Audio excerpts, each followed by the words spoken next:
Alors, céréales complètes, pâtes complètes, légumineuses, riz... Ah, vous êtes là? Avant de commencer, je tiens à faire 3 précisions.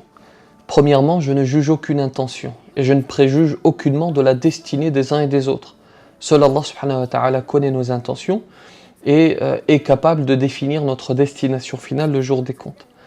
J'ai d'ailleurs réalisé une vidéo à ce propos dans laquelle je précise mon raisonnement qui est toujours disponible. Deuxièmement, vous me connaissez, je vais essayer d'être le plus objectif et le plus apaisé possible, avec une pointe de fermeté, parce que, vous allez le voir, c'est nécessaire ici. Enfin, je ne me pose aucunement en grand moralisateur, en parangon de vertu, j'ai moi-même horreur de ceux qui agissent ainsi. Il s'agit pour moi de vous partager mon avis sur une question précise. Je me suis interrogé à propos de la pertinence de la vidéo qui va suivre, et si vous êtes en train de la visionner, c'est que sa production m'a semblé nécessaire. Je sais que parfois certains mots sont difficiles à écouter, à entendre. Difficile parce que tout ce qui vient contredire nos habitudes, tout ce qui vient contredire nos certitudes, est naturellement accueilli par nos esprits avec plus ou moins de résistance. Ainsi, par exemple, celui ou celle qui a des relations intimes alors qu'il n'est pas ou qu'elle n'est pas marié, n'acceptera pas que l'imam, que le prêtre ou le rabbin d'ailleurs, n'acceptera pas les entendre affirmer que cela est contraire au commandement divin. Le religieux est alors qualifié d'arriéré, de frustré dans le meilleur des cas, d'obscurantiste, voire d'islamiste dans le pire.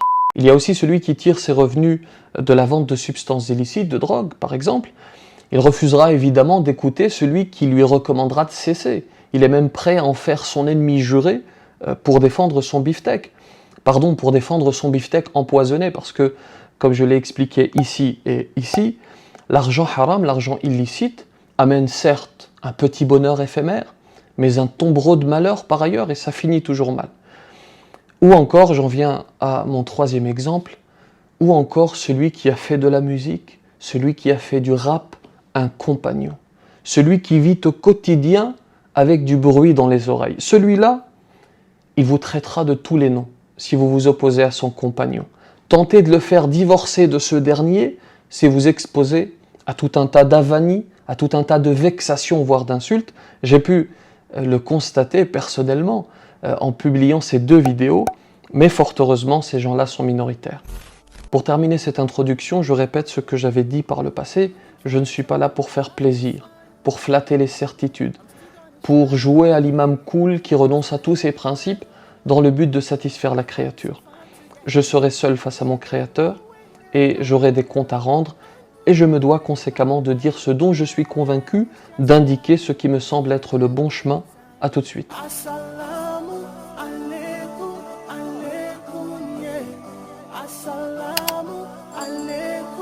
Bismillahirrahmanirrahim, assalamu alaikum wa rahmatullahi wa barakatuh. Bonjour à toutes et à tous, Dieu dit dans le Coran.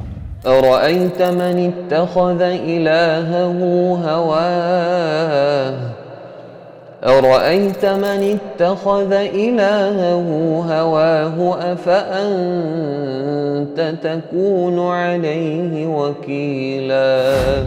Il est des passions qui prennent tellement de place dans la vie d'un homme avec un grand H qu'elles en deviennent des idoles. Essayez par exemple, comme je l'ai indiqué dans l'introduction, essayez d'émettre une critique, fût-elle objective, à propos du rap, et vous allez vous en rendre compte. Vous risquez de récolter de jolis sobriquets. Alors j'en viens à notre sujet, rappeur qui récite Al-Qur'an. Il y a quelques mois, j'ai reçu de nombreux messages dans lesquels on me demandait de relayer la vidéo d'un rappeur qui récitait le Coran. Le lien vers la vidéo était le plus souvent accompagné de messages tels que « Masha'Allah », tels que « il rappe mais il n'oublie pas Allah », tels que « voilà l'exemple pour nos jeunes ». Et encore aujourd'hui, quasi quotidiennement, je reçois des messages à propos de chanteurs, de rappeurs, d'humoristes qui font des rappels ou qui font des exhortations religieuses. Alors comment fait-on ? Est-ce que l'on va critiquer quelqu'un qui récite Al-Qur'an, quelqu'un qui fait un rappel? La réponse est non. Je ne critiquerai jamais cette action dans l'absolu. Qu'y a-t-il de plus noble que de réciter la parole d'Allah subhanahu wa ta'ala et d'en faire profiter celles et ceux qui écoutent? Et au passage, la récitation était plutôt bonne et les règles de tajwid étaient plus ou moins respectées. Je ne cite personne à dessein, je ne vise personne en particulier, peu importe de qui il s'agit. Ce qui doit nous intéresser, c'est le phénomène général, global, et non une personne en particulier. Ceci étant dit, il y a un problème. Je rencontre trop de jeunes qui me disent « tel rappeur rappe, tel chanteur produit des clips dans lesquels tout le monde est dénudé, dans lesquels il y a de la turpitude, tel humoriste est grossier, ordurier, voire graveleux, tel influenceur fait de la télé-réalité, mais par ailleurs, il récite le Coran et par ailleurs, il fait des exhortations, alors ça va. » Ce qui me dérange en fait, ce n'est surtout pas l'action, ce n'est pas la récitation en elle-même, ce n'est pas le rappel en lui-même qu'Allah subhanahu wa ta'ala les récompense pour cela. Ce qui me dérange, c'est le modèle qui est érigé. À cause de ce genre de syncrétisme, de plus en plus de jeunes pensent que c'est cela le juste milieu, pensent que tant que tu prononces un masha'Allah ou que tu mets en avant un tant soit peu de religiosité, alors peu importe tout le reste. Voilà la pierre angulaire de l'exposé. Ce modèle n'est pas souhaitable pour nos jeunes, à mon sens. Parce que beaucoup s'en inspirent pour se trouver de réconfortantes excuses.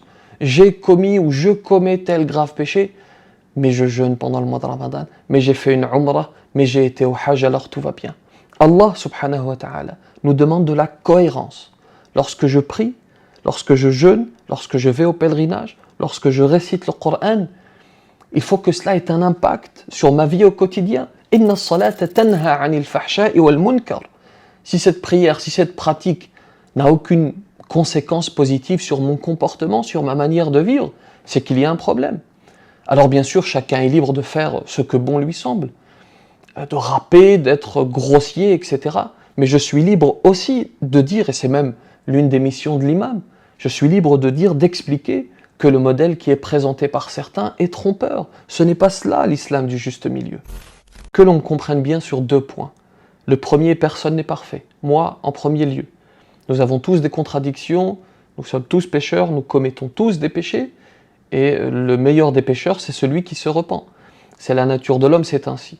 Et je le redis, il ne s'agit pas de condamner telle ou telle personne. En revanche, je le signale avec force, le musulman n'affiche pas ses péchés au grand jour. Le prophète sallallahu alayhi wa sallam dit, dans une tradition prophétique authentique, « Kullu ummati mu'afa illa al-mujahirin » Toute ma communauté sera épargnée au jour du jugement, excepté ceux qui dévoilent leurs péchés au grand jour. Quand le musulman commet des péchés, il demande pardon et c'est entre lui et son Créateur. Ensuite, le deuxième point, oui, l'islam est une religion de juste milieu, bien sûr. Le musulman n'est pas un être frustré, complètement déconnecté du monde dans lequel il vit. Il adore son Seigneur, bien sûr, et c'est le plus important. Et par ailleurs, il prend du bon temps. Mais nager dans la turpitude, l'afficher, la montrer. Et par ailleurs, réciter le Coran, faire des rappels, des exhortations, etc. Ce n'est certes pas le juste milieu, ce n'est certes pas le bon exemple. Je ne souhaite pas personnellement, et je suis sûr que beaucoup partagent mon point de vue, je ne souhaite pas que la jeunesse, que mes enfants prennent ce modèle, je ne souhaite pas qu'ils suivent ce modèle. J'espère que mon message est clair, j'espère qu'il ne va pas être mal interprété.